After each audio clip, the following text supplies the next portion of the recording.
Whoa! Whoa! Welcome back. Welcome. Hi. Hi. Hi. Hi. Hi. Hi. Hi. Hi. Hi. Hi. Hi, Crispy. Crispy. Hello. The princess gracing us with your gift. Crispy says hi as well Crispy to everyone. says hi. Hi from a little Chris. Special mention. I've just remembered. Yep. If you listen to a few previous episodes, there was a Switch thing. There was a Switch thing. situation. Shannon has a Switch. She brought her Yes. Switch round. Jordan and I, Jordan, fellow podcaster, Fellow podcaster Jordan. and Kevin Minder, Jordan, Casket. and I have also bought Switches since. And we recently, Shannon has very kindly lent us Zelda Breath of the Wild. Breath of the Wild. Yes. And I love Zelda games. Yes. I do love Zelda games, as we have covered. Yes, we've spoken about this before. Yes. Because you've said that you always enjoyed Zelda, and then I've obviously, now that Luke has the Switch, I was there like, well, all the people I know and love, no one's played Breath of the Wild. Even my fiancé has not played it all the way through. He's got into it a little bit and then got bored of it and left it. And I was sad because I have no one to discuss the Breath of the Wild with. Now, I do, because someone is playing it. But I got, from Breath of the Wild, a very delightful gift. You did. Shannon and my brother Jordan, fellow podcaster, were moving this little box around.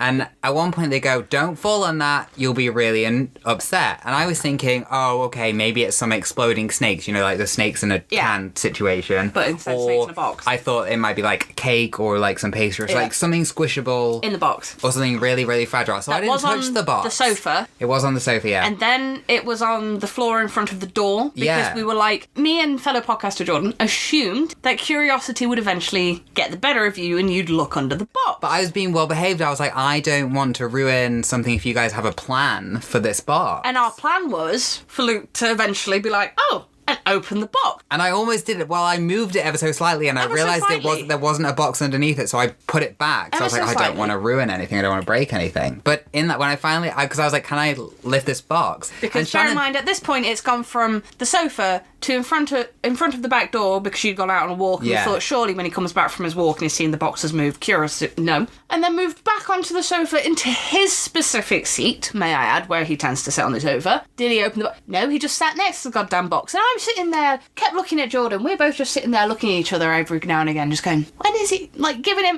each other the looks of, are you serious? He's still not opened the goddamn box. He's not lifted it. So I go, can I, as I'm noticing up on their subtle looks every now and then. That finally takes me 3 hours to pick up on their subtle. It was longer than that, I think. That box was there. And I go, before we left. And then when we got back, it was still there for a few hours. 9 hours. And I go, can I open this box? And you're like, don't know, can you open the box? They're like, don't know, can you? And I don't want to ruin anything because I don't know why the box is here. So I'm like, oh, maybe it's part of something later on. And then Shannon starts hiding. Shannon goes around the sofa and hiding. So it's reinforcing my thought that it's full of exploding snakes. I just wanted to muck with you at that point though because you were so like... And Jordan's there playing Smash Bros, looking at me every second whilst trying not to die as Pikachu, you know? Just, I think he was playing as Kirby, to be honest. I would say he was playing as Kirby, he was doing spirits. But yeah, anyway. he's doing spirits. But anyway, I lift it up and then underneath it is a Korok. Yeah, the little guys that hide everywhere in stone circles and trees and everywhere where every other Korok hides. Literally everywhere. Yeah. Like, if you play Breath of the Wild, even Tears of the Kingdom, they're still there. You will know that Koroks are everywhere. They are just... In case you didn't know, people, Koroks are tree spirits, essentially. Yes. So, but they hide everywhere. You get Korok seeds from them, and then you can up your inventory and stuff. But we wanted to kind of recreate a little Korok puzzle. But obviously then it just took ages for... But Shannon and Jordan, fellow podcaster, forgot that I don't and can't do puzzles. It wasn't a puzzle. It was lifting up a box. Like you would lift up a rock. You see, I feel like I can say this now because it's happened already, but fellow podcaster Jordan was saying to me how he'd actually been looking for one of those fake rocks. Oh. That would have been big enough to fit him in. That would have been good. Because that would have been hilarious. Because obviously, you know, you lift up your rock, 9 times out of 10 there's a Korok under the rock, and you're like, oh, hello, Korok under the rock. But unfortunately, he couldn't find one big enough to fit the Korok in. So it became something of a, we'll just put him in a box. Put him in a shoebox. We'll hide him in a box. Yeah. And he'll just come across it and he'll be like, what's in the box? And I'll open the box and then, you know, surprise, Korok. But instead we kind of had to force you. Instead I was actually on really good behaviour, we not immediately lifting things. To open the box. Yeah. It was you great. got a little Korok. It was great. And then Jordan could show you his Korok, because he also had a Korok, but he couldn't show you because that would have ruined this price for your Korok. Yeah, I would have been so And now jealous. he's hanging on the light. And now he's hanging literally on the above us as we record. I will say, I love Zelda. I do love Zelda. It is, and it has been my continuous issue. Puzzles not my strong suit. No. Jordan loses his mind when he's watching me play Zelda because he's really good at puzzles. Yeah. He's got great lateral thinking. Yeah. I go A to H to 4 before I'll even get to Z. I know. I've seen. So the Zelda puzzles really do me in sometimes. You see, I love the puzzles of Zelda. Like, it's one of the reasons why I really enjoy Breath of the Wild so much, especially because with, your divine beasts and your shrines. Some of the shrines are an absolute pain, I will say. Some of them I'm never going to complete because I won't. You know the ones where, for example, like I was saying yesterday, it makes you move the switch with a ball like it's in a maze. It's just a pain. Yeah. It's just nuisance and it just angers me. And it's like, I get that you're trying to use the mechanics of the console you have. But the mechanic is broken. I respect that, but Jesus Christ, it's difficult. It's difficult and it's hard. I'd rather just have to actually have a puzzle that I have to work out than just be able to have to move a ball on a maze, Like, I will say, and this is very going to be rage-inducing for gamers, because, as you know, I don't typically game, and when I do, it's very casual. Yeah. I am glad we have Google now, so I can find the solution to the puzzles, and this drives Jordan, fellow podcaster, up the wall. up the wall, because he likes to solve the puzzle. That's where he gets joy. Yeah. Whereas I don't get joy on staring at one pixelated screen, well, not pixelated, but one screen trying to figure something out for 40 minutes where I'm like, well, I could just Google this and go back to the plot. See, I will try and do it. I will try. I will, sit there for ages and try and do it. It has to seriously tick me off for me to Google it, because I can't leave things unfinished. I will try and do it myself. But then if I just have no idea and I'm just running around magnetizing and trying to pause everything, it's like, well, just tell me the answer. Just like, please, help me. Just do it for me, please. I don't find fun in just running around in circles for 20 minutes trying to figure something out. And that is valid. Yeah. I mean, how long have you had Breath of the Wild for now? Like 2 weeks? 3 weeks maybe? Yeah. Yeah. In the space of 3 weeks, you've already completed 3 of the divine beasts. Yes, I have. And I've not actually Googled that much. You haven't Googled that much. What's my Nintendo playtime? What's your Nintendo playtime? But for reference, when I was playing Breath of the Wild, 1, it took me about 2 years to complete it because I just didn't want it to actually end. And 2, I hadn't finished the divine beasts until It has reached Hogwarts level, which is the first game I got on my Switch. 65 hours of Breath of the Wild. I don't think that's that bad. No. I wonder what mine would show if we plugged Breath of the Wild into my Switch, though. I've played that game to death. But yeah, Tears of the Kingdom, I'm on 170 hours. I've barely played it, really. Barely touched it, really. Tears of the Kingdom. But yeah, I do really like Zelda games. The puzzles, though, I do remember the older games where there wasn't Google. For example, Wind Waker, literally one of my favourite ones.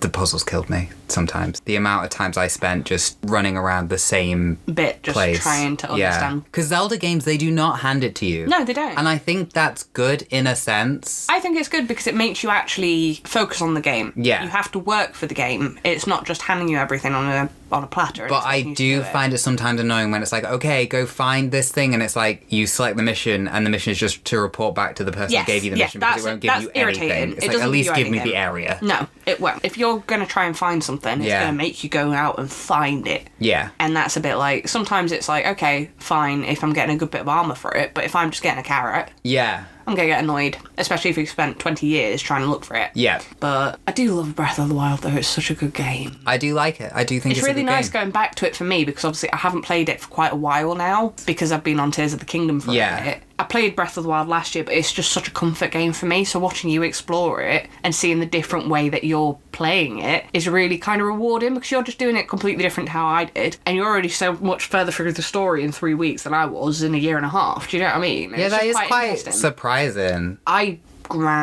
You will have done every single thing in every single village, whereas I went to Zora when I had 4 hearts because I just happened to cross and I was like, oh, no, this place looks fun. I purposely built myself up, got stamina, got hearts. I purposely kept time between each divine beast because I was like, I'm not going around and doing it all quickly And in that, because I explored so much and because I learnt the map so well, I basically just found every mission I could find and every shrine, and I just got so distracted with the world and kind of leveling up my gear, collecting stuff.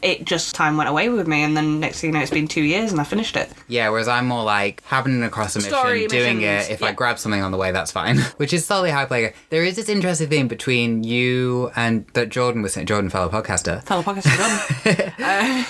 Was saying about maps, game maps. Yes. Because I don't game very often, maps to me, I can never navigate. I can read a map, obviously, but I'm constantly forgetting where I need to be and where everything is. You and Jordan just know. Yeah. You're like, oh yeah, you need to go left here, right here, and then you need to go straight for 4 miles, and then left, right, left, up that hill, down that other hill. And I think that's just showing an example of how me and Jordan are actually a bit more brain alike than you and me are, because we are very lateral thinkers, I think. Yeah, for sure. When it comes to just puzzles and games and maps. Yeah, I do not have lateral thinking. You and Jordan in an escape room would be powerful. Yeah, I know. I think. Yeah, no, we would. But I think you would both kill me. Yeah, probably. You would be murdered. But me and Jordan would be a power couple in that room. Yeah. Yeah. You both have really good lateral thinking. But then I think if there was anything that was slightly really random. Yeah, then we'd need you. I would thrive. I'd find the key in the first hour. I just wouldn't say anything. No, you'd just assume it wasn't important. Yeah. And then we'd lose and you'd be like, oh, did we need this? I'd put it in my pocket and forget about it. Yeah, and that's the problem. Yeah. You'd be like, did you not think to mention it? I was like, I didn't want to interrupt. But yeah, no, I don't know. I didn't think that was that weird, though. But I've always done that with games. Yeah. Especially with games, I know maps quite well. I think that is really common. I think it is a thing that gamers have. Yeah. I think it's just because I don't game, I don't have that ability. No, that makes sense. I mean, obviously there's some maps I know a lot better than others. Hyrule is just one of them, because I've spent so long just exploring it. Half the time when I used to pop on and play Zelda for a couple of hours, I would do no missions. I'd just be climbing mountains and doing dumb stuff and collecting bits as I went, because it's that type of game that you can play. Yeah, it can be really, really easy if you want it to be, because you can just go around and just collect ore and lizards. Or it can be really, really difficult if you want to go mess up with the Guardians. But you haven't attacked any of the Guardians yet, have you? Or you avoid them, right? No, I have, yeah. I've killed some of them, but I just don't usually bother with them because I'm like, the massive ones that are roaming around. I'm like, I could just run for 2 minutes and be away from it. Worth it for the collection and getting the ancient arrows and stuff. But once again, I play the game a lot different than you do.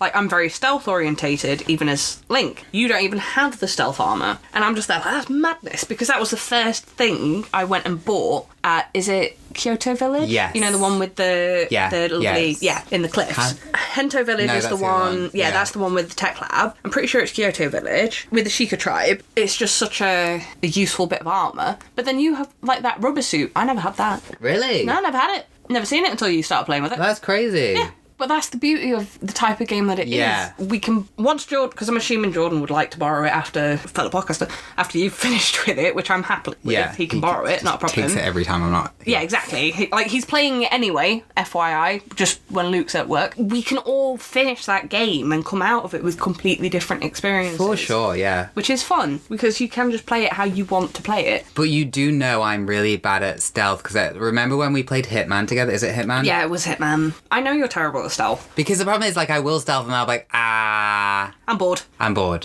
Let's launch this screwdriver at them. Let's just go and hope for the best. Yeah. Yeah. I snuck behind a wall for 3 seconds. I don't have this time in my life. Whereas I've just got patience for days. Especially when it comes to Hitman. The more, I believe it's by IO, so the newer Hitman, because obviously Hitman's been going on for since the 90s now or something, hasn't it? But the newer ones where it's Hitman 1, 2 and 3, where it's separate missions and you go in, that's the one that we will have played. Oh, right, okay, yeah. Because they are all separate missions, separate areas, there's nothing more satisfying to me than getting the silent assassin mark for the end of the mission. No bodies found, no suspect, just not even leaving a trace that you were ever there. I find it so satisfying. Yeah, my gameplay is sort of more like a bull in a china shop. Yeah, no, I will wait. I will wait and I will stalk my prey, and then no one will even know that they've gone. I just forget what I'm doing if I do that. But that's just how we play, though. And as well, like, back to Breath of the Wild, you hate the bow. I think the bow is such a good mechanic. Yeah. That's my main weapon I use in Breath of the Wild and Tears of the Kingdom, is the bow. It's just handy, but you hate it. Yeah, I don't like it. Because I'm not a gamer. Like, I play games because I think they're fun. Yeah. And I play games for the fun of it. I don't play games to struggle. No,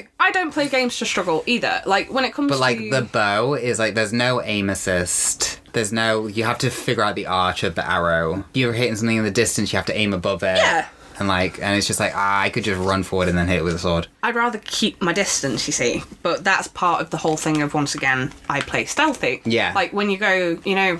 I know they're not outposts, but I can't think what else to call them. But, you know, when you come across the camps of, like, the hobgoblins and stuff. Yes. I'd take them out without anyone even knowing I was there. Yeah, I just run straight in. No, I can't do that. It's too risky. Especially when you have, like, no hearts at the beginning. Because to clarify, people, you get, like, what? Three hearts to start with. And which is when I took on the first Divine Beast. Yes, yeah, which is so insane to me that he did that, because it's like, one hit, you are dead. Yeah, I did. No, one we did hit, die a you lot. are dead. And it's like, just go and farm, go shrine, get more. And then when I went back, I was like, oh, I'm really high level for this. Yes. But I'd rather be OP. Because I remember when I did my first Divine Beast, I went to the Zora people and went and did the elephant, the water one. Can't remember what it's called. I went in there, did the dungeon, enjoyed the dungeon, all this, and then it came to that boss fight with one of the Calamity Ganons, and I was just, like, whipped. I was whipped, beaten, and sent away, and I was like, okay, better go get some power, better go get some good weapons, better go craft some good food, and went back to it and absolutely aced it. But the original time, I got whooped, because they aren't easy fights. I think people think because how it looks and what it is, and they're like, oh, if you don't know it, they assume it's going to be easy. It isn't. But if you've done any Zelda boss battle, you know it's a nightmare. Yeah. There is one thing I do particularly miss from this Zelda, and it is the fact that there are jars around, but every other Zelda game, jars full of arrows, full of heart containers, full of rupees, just full, brimming to them. I've broken so many empty jars. Just empty, just sadness and shame inside them, and it's like, where are my I miss that. It's such a small thing that I miss, but I miss like, oh, this is a boss battle. You'll notice because there's 48 jars. All full of hearts and arrows and money. And he's just looking around. Yeah, looks left, looks right, looks up. And it's like, oh no! And I know that they kind of have the Zelda music of... Yes, they do. And I not fully. It's not fully. And I do like the fact, though, that the music... So the Breath of the Wild soundtrack, to be fair, is probably one of my favourite gaming soundtracks, because it's so... It's just well done and it's relaxing. Like, I actually use the Breath of the Wild soundtrack to meditate, because... It can chill. It's chill. It's like... I put it up there with Animal Crossing music, Yes, it's just that kind of nice, beautiful... I mean, obviously, there's bits where it's like, oh, the tense music's happening, which is going to happen in every game. But in general, the Breath of the Wild music is just so calming and relaxing. But the fact that they've kind of kept the vibage and the essence of all the music that kind of came before, especially when it comes to things like opening chests, getting your heart vessels, all that. Do you know what I mean? It's just like, I don't know, there's something really satisfying about the music and the audio. And I do agree. I do like that. It's like when I find a car, it just makes me happy. I don't know why. And I know I do a terrible impression, but like it makes me happy, like happy, and it's just like yes, I don't know, it just gives me dopamine. It gives me a lot of dopamine. And I do miss, and I think it's just like the nostalgia factor, because I think she left in Twilight Princess, like Navi. Yes. Always being with you. Yes, Navi I do left. miss Navi being with you. But then we miss Navi, but then we also know that if we go to the Great Fairy Fountains, we basically find little fairies. Yeah, everywhere. I know, but they're just not as miss her being with you. incorporated. Yeah. But also, I'm kind of glad that she's not there, just constantly being like, hey, listen! Hey, listen! Hey, Link! Listen! Hey, listen! Hey! There is that. It's like, that's annoying. I would much rather just not, to be honest. Like, Navi, yes, vibe, but no, I don't miss Navi, to be fair. I think I just miss her presence, just because I'm so used to... Because it's so weird where you played every single game and she's always been there. True, and then she's just not there. I suppose it is another weird thing to kind of relate it to, but also not related to. It's like Spyro being without Spark, isn't it? Like, it just don't make sense. Or Ratchet without Clank. Or Banjo without Kazooie. Bandicoot without the... Oh, without, Crash without... I'm going to have to Google that because that's going to annoy me. Aku, that's the guy. Aku, Jesus. yeah. Because Uka is the bad guy. Yes.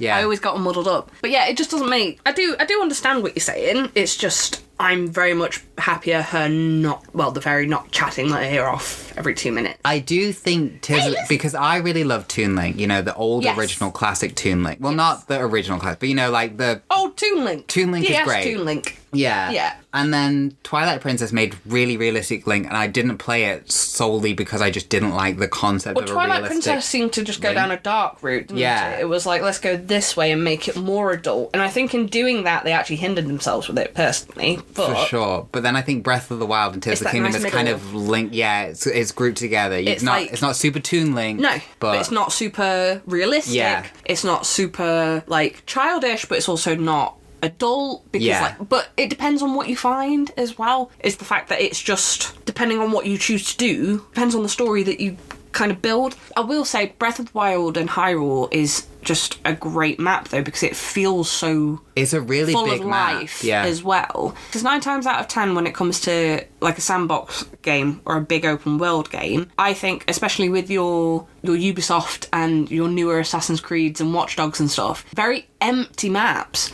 It has a huge map, which is fine, great, whatever. But if you're going to do a huge map, don't make it so that it's 20-minute walking between and real-time walking between one mission and another thing and nothing but empty map. That's just boring. It doesn't feel lived in. Breath of the Wild and Hyrule feels like a real place because it feels like there's just people mincing around, existing their own lives, and you're just the hero of Hyrule. And I love the fact that the map just feels... I don't know, the map for me just feels like such a cozy feel. It becomes somewhere that you feel like you know. Do you know what I mean? It's a nice map. It looks nice. Nice. It's not... It's pretty. It's cel-shaded. It's, as well, which is really interesting. I think that is a big plus for it because it means it's not going to age badly. Yeah, that is true. I mean, when did Breath of the Wild come out? A long time ago now, I think. I think so. Let me Google. It was like one of the first Switch games, wasn't it? Yeah. 2017. 2017. But it doesn't look... And it still looks absolutely fine. It looks perfect. It looks beautiful. Whereas modern games even modern games that have like ray tracing and stuff, they don't age well. No, they don't. I think if you lean it, like Animal Crossing. Yes. You can play an older version of Animal Crossing. And it's not going to affect you in any way. Yeah, it is a little... It's a little bit jankier, and some of the controls might be a little bit more... But it doesn't look super bad. No. Whereas the hyper-realistic games that came out at the same time are just like... Well, I mean, look at Kingdom Hearts. Yeah. Kingdom Hearts is a perfect example. The original Kingdom Hearts came out in the 90s, right? No, it would have been 2000, surely. Like 2004, surely. Oh, 2002. Yeah, 28th of March 2002. Not super, super old, but still old. Yeah. If we put it in now, we'd be annoyed with the mechanics of it, because it'd be janky, because it's the first ever Kingdom Hearts game, but it would still look fine. The thing is about the Kingdom Hearts games, and it's something that Square Enix do really incredibly well, I will say, like, timelessly well, the intro, I know we should Kingdom Hearts. Don't. The intro to Kingdom Hearts, where it's fully animated, is so high quality, still. It is. And admit, like, you go into the game and it's a bit janky, but like... But it's not majorly janky, though. That's the thing. The first one... I think you notice it more when it goes from the cutscene or the intro piece to the game. The second one, though, not really. No. I don't think so. I mean, I will never forget Sanctuary. Do you know what I mean? Like, I can hear it in my head the second I mention it. The music. I love it's just, and I know we have the huge nostalgia factor for Kingdom Hearts. We do. We are, And we talk about it like at least every 5 episodes in it. Look, right, okay, but what are we supposed to say when it's kind of the game that made us friends, really? Yeah. Like, we bonded properly over that because it was just... I can see the intro to Kingdom Hearts and I will immediately be like, yeah. Yeah, without a doubt. Yeah. That's Kingdom Hearts, Square Enix. And they do it so well, though. And they still do it so well. The reason I will never get rid of my PS2. Yeah, same. I still have my original games from when I was a kid. The second one, I can never bin. Ever. No. It's far too sentimental. Well, one, it's probably my favourite game from childhood. And two, I remember it so well because I'd seen the trailer for the second one on the telly when it had come out. Oh, wow. And I was obsessed with the trailer for it. And my grandparents had gone on holiday. They were going on holiday, as they always used to. We'll bring you something back. What would you like? I said, can I please have this game? Because obviously I'd seen this game and I was like, this game looks amazing. It looks great. I really want to play it. They bought it me, because of course they bought it me. But if my granddad didn't ever let me not know how much that cost him? It was like £40. £40? Genuine? £40. Back in that day? Back in the day. No, that's a lot. That's a lot, but he was kicking off about it. It was like £40. He bought it me, obviously. Never made me feel guilty about it or anything. Very happy. This is my granddad, but £40. But that's equivalent. I would say £40 back then is equivalent to the £70 games. I thought they were like 20 quid. They used to be. Yeah. But when that came out, it was 40 quid. That's crazy. But also, for Kingdom Hearts, I would have paid the 40 quid. Yeah. Like, if I didn't have it, if I didn't still own it, I'd go to CEX, and if it was in there for 40 quid for an original PlayStation 2 copy, I'd buy it. I think mine are from CEX back in the day, and they're like £5-10 something like that. Mine were bought for me by my granddad. I'll never forget how much it cost. And I can't bin it now because it's part of my history, really. Yeah. Which is probably sad to some people, but yeah, I can't. So I've still got my original Kingdom Hearts, both of them, and I've still got my original Canis Canem Edit, because that was a game I really liked when I was younger. Yeah, we played quite a bit of that, actually. We I did. think I've got that on the PS2 as well. Have you? I think so, yeah. We When need we were to at the do flat. some Caffeinado games. We really do, because we're always going on about games and then we never actually go We need on. to do, I feel like Kingdom Hearts we could do together. Kingdom Hearts we could do together, Yeah. 100%. So maybe in the future Caffeinado games, there'll be something. Yeah. Kingdom Hearts? Have to start on one, really, wouldn't we? We would have to start on one, but I Yeah. do much prefer two. Yeah, same. But yeah, going back to... this has become a bit of a Zelda episode, hasn't it, really? There is very few Zelda games that I dislike. I've not played all of them. No. I've not played... Is it A Link Between the Past or A Link Between Two Worlds? I know which one you mean. Link to the Past. Link to the Past. I've not played that one. I've not played that. Phantom Hourglass? Played Phantom Hourglass. Enjoyed that. Wind Waker. Majora's Mask. Ocarina of Time. I love Ocarina of Time. Very much enjoy Majora's Mask, but it's such a headache. Yeah. Going back to it as an adult. Do you remember Majora's Mask well? Doesn't it... So the moon is coming in. Yeah, The doesn't it moon is coming reset in. or something? It resets. Yeah. So you've only got like a week to get stuff done. And if you're not in a certain place at a certain time for a certain person, you're not going to get them. If you're not in a certain thing for this, you're not going to get that. And you kind of have to time manage every time before it resets. And it's one of them where it's like... You can't go collecting frogs. You can't go collecting frogs. And it's Zelda. It's a good game. What can I say? But you have to learn the patterns. Like, you have to figure out down the line, I need to do this bit first, and then go to this bit, and then do this bit, and then... When you start it, you ain't got a clue what you're doing. Zelda never hands you anything. Never hands you anything. And Majora's Mask is a nightmare for it. Like, I've been playing it last year because I pay for the premium pass for Nintendo. Yes. So I have access to essentially all the old 64 games, like Nintendo's old classic library, essentially. And I played Majora's Mask a couple of years ago, and I really, really enjoyed it. I enjoyed what I managed to get through, but I don't know how I got through further of it when I was a kid compared to now, because it's hard. The old games are difficult, but I don't think Zelda has got overly easier. No, it's not got easier. It's just, we can Google stuff now. Yeah, for sure. Like, I played Majora's Mask when Google wasn't about. How did I do it? Well, admittedly, you remember those booklets? Those books you could get the manuals you got yeah. in the games. Me and Jordan were on about, fellow podcaster, we were on about that the other day because we were saying how when we used to flick through like the Final Fantasy ones and that. Yes. And I was on about the Resi ones where I remember being a kid reading, I shouldn't have had Resident Evil when I was a kid, but I did. When I was a kid, going through the manual for Resi Evil and being like, why do I need to know Leon's blood type? And Yeah, it 'cause wasn't until I was older that I did the research. I was like, oh, that's because it's a Japanese Yeah, game. it's a really Japanese big thing, game. yeah. Yeah, but I didn't know that. So manuals taught me that. But you used to literally open up a game and the manual would be like a centimetre thick. It'd be a tome, and you wouldn't need anything else. It would tell you stories about the game, it would give you controls, it would give you more lore sometimes. Why don't we do that anymore? So why can't we have game manuals? It's like with CDs when you used to get the disc thing and then all the lyrics album, of every yes. song. Do they do that still? No, I don't know. I I've not can't bought a remember CD the last in time I ages. bought a CD. We don't know. If they do it, If then they do we it, don't great. miss it. But we miss the game manual because Yeah. they don't do that anymore. And like you used to get stickers and stuff. inside games. Stickers, and then that wasn't it like a weekly gaming book or CD, something? yes. So there used to be a magazine, the PlayStation magazine. Oh, that might be what I'm thinking of. Yeah, and it always gave you demo discs, and the demo discs had like loads of little demos for loads of little games. I played so many of them demo discs. They were so good. Like I remember, do you remember the Atlantis game? There was an Atlantis game. I never actually played the real game, but I played that demo over and over and over again. That's I thought that was demos, so cool. You just play 3 missions and like, well, guess I'll replay those 3 missions Yeah, no, again. for real. I don't think it was even a mission. I think it was literally just running around. I think I got the bomb guy some TNT to explode one of the pillars so we could go across the pillar. I loved it. I played it so many times. Didn't put it down. I miss demo discs. I will say that is something I much prefer about Nintendo over your PlayStations and Xboxes, because Nintendo does seem to have a lot of demos for stuff, which I think is really good, because demos should be, especially when games are as expensive as they are now. Yes. I want to know if I'm going to enjoy something. Let me try it first. Yeah, I agree. Why not? Like, I mean, you can literally get all the demos for Little Nightmares on the Switch. That's cool. Yeah. Because they are a game that is, I would say, very specific as to whether you're going to like or not. Yes, exactly.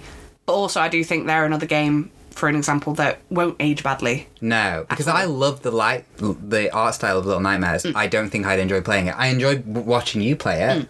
But me personally, I'd be like, too stressed. Too much thinking. Too much puzzle. Too much puzzle. Too much running away from scary monsters. Yeah, I'd be like, you play it, I'll enjoy it from the sidelines. I mean, we could always play it for Cafe Nalo Games. Yeah, because I've only watched you play the first one. You could play the first one, I watch you play it, and then I could play the second one, and you could watch me play it. Because I've never played the second or the third one. I didn't even know there was a third until I saw it in a game shop. Got released literally about a month ago. Oh, that's probably why I've only just seen it. The first one that's been done by a different studio. Oh, really? So it's not done by Bandai. Didn't know that. No. But people are still happy with it, so might be worth a look. But yeah, Little Nightmares is great. Yeah. If anyone wants a game that's literally like 4 hours long. Yeah, it's not a long game. It's a reasonable game. There's a trophy for completing the game without deaths in an hour, and I have got that trophy. You know what's funny? What? About me not being a gamer and you, Jordan, and your fiancé being quite heavily gamers. Oh, well, we're going to talk about the other day where fellow podcaster Jordan met fellow fiancé for the first time. Yes. And fiancé put you on, what was it, New Vegas? Fallout New Vegas, which we have played on the Cafe Nalo Minds YouTube channel. Yes, you have. So there was not really an excuse for how... But anyone that's watched the Cafe Nalo Minds YouTube channel kind of knows that I'm really bad at video gaming. Like, I'm really, really bad at it. Anything that requires, like, actual gaming mechanics. Yeah. Like, I can play my silly little Harvest Moons, my little Animal Crossings, the games I enjoy. Yep. The little cozy sofa games, I call them, you know. Underquilt games. They're barely a game. Yep. You know, I'm just going to do some fishing, catch a bug. But you see, this is why I keep telling you to try Spirit Tea. Yeah, you have because you'd told me love to tell. Spirit Tea. You'd be obsessed with it. And that graveyard one. And the Graveyard Keeper, which I've been playing recently. But, so...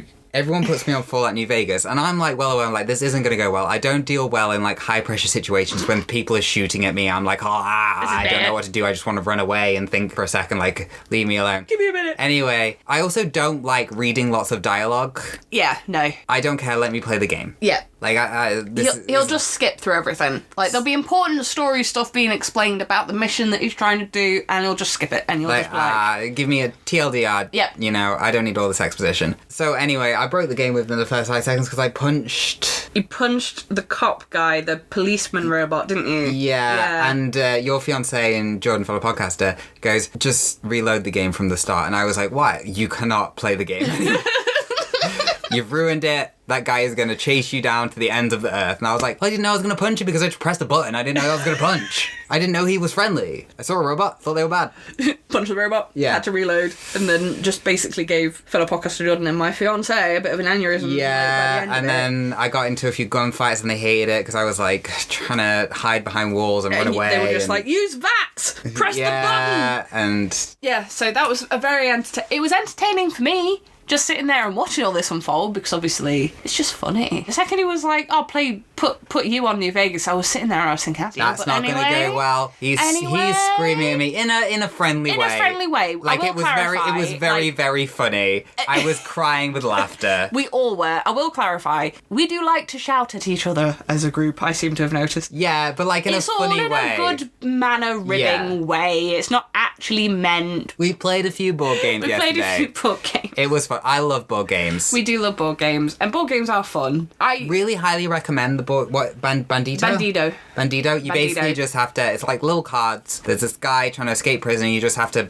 block off all the tunnels, and it's so fun to play. It's so fun, but apparently I was making all the wrong moves. I didn't realise I was. Yeah, we did decide that Shannon was Shannoning. Yeah, I was Shannoning. I was Shannoning so much, I became a move. Yeah. A Shannoning. But then sometimes we had to fandangle. You had to fandangle it. Look, sometimes you gotta fandangle it, or it's not gonna... That guy with his little hands, gotta fandangle. Yeah. I think half the fun of gaming for me is definitely the gaming with people. Like board games with people. Yes. And like sitting next to someone just kind of exploring the world together. I just think it's fun. 100%. But also I used to do that as a kid. So I suppose that's maybe where that comes from. I used to always watch Jordan, fellow podcaster game. Fellow podcaster Jordan. I always used to watch Father game. Like, I always used to watch my dad game. And half the time it was me gaming and my dad then coming and helping me with the game. And then when we used to go on holiday, father and brother used to constantly play games at the arcade. You know, like House of the Dead? Oh, yeah. So I was obsessed when I was younger with House of the Dead. Not because I ever played it, but because I watched them play it. And it was just something really nice and kind of like,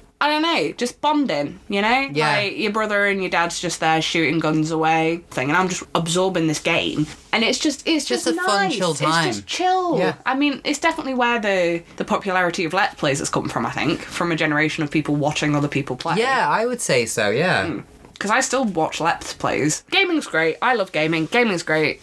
Guys, go game. Stop being silly. Go game. Get a little game. Get a little cozy game. I think there is a game for most people, you know, like you got a little cozy game that I like, or like actual games that require some thought. Yeah. There's puzzles. There's something out there for everybody. It's just a case of finding what you vibe with, I think. Yes. And Breath of the Wild is definitely one Breath of the Wild is really good. Well, should we go play some Breath of the Wild? This has been the episode. I've been Luke. That's been Shannon. If you like what you heard, please rate, review, and subscribe on whatever podcasting platform you listen to. We are on Apple Podcasts. Check out caffeineoutminds.co.uk for like extra bits and upcoming shows and announcements and stuff like that. Check out... We've got newsletters now. Yeah, there's a blog on caffeineoutminds.co.uk. There's a newsletter. You can sign up for that on caffeineoutminds.co.uk so you can hear upcoming things and projects. There is an upcoming project. There is. To do with squirrels and nuts. There is. A little game that we all did. Yes. So wait to hear about more of that. Check out Caffeine Out Minds on Instagram. So yeah. Yeah, follow. Have a look. Give us a listen. Share. Bye. Bye. Bye-bye. Bye-bye. Holy heck, this is a scheduling announcement. No, Nutbusters is a silly, goofy game that I came up with when I was at work. Nutbusters is basically going to be played on what's called Powered by the Apocalypse rules. So my nut goes by the name of the last Nuttenborn and hails from a place called Nutrim. Almondo. He is third generation raised in the forest of whichever forest is nearest in this planet. He was actually raised by a rat, of all things, with his 3 brothers, and they learned the arts of nut-fu together. And this is Mr. Acorn. He's a private eye. That's his little... Oh my god! That's his little beige trench coat. He had a coffee bath for me to tan this. I sent Shannon a picture of him just like in a coffee jacuzzi at one point. Just chilling. So he's a private eye and he solves crime, but the only crime he's never been able to solve is the murder of his own mother. And my name is Buster.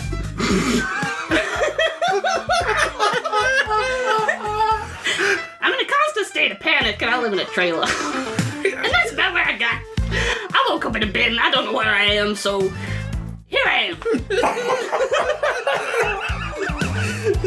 And Buster, for the audience, is sort of just an acorn with what I would say a lot of mustache. It's horrified. It's always in a state of panic. He's going at every point. So yeah, that's yeah. Well, as you all can see, we have a situation on our hands. Our top agent nut-napped in the middle of a private casino. The only lead we have is this ransom video. I speak on behalf of the secret quorum of ubiquitously irreverent, really, really evil lackeys. You may know us as Squirrel. And I have nut-napped your golden boy top agent Edge. Real name, Lube Up. I thought it was Lube On. No, it's Lube Up. I managed to hold it in. Why did you do that to me?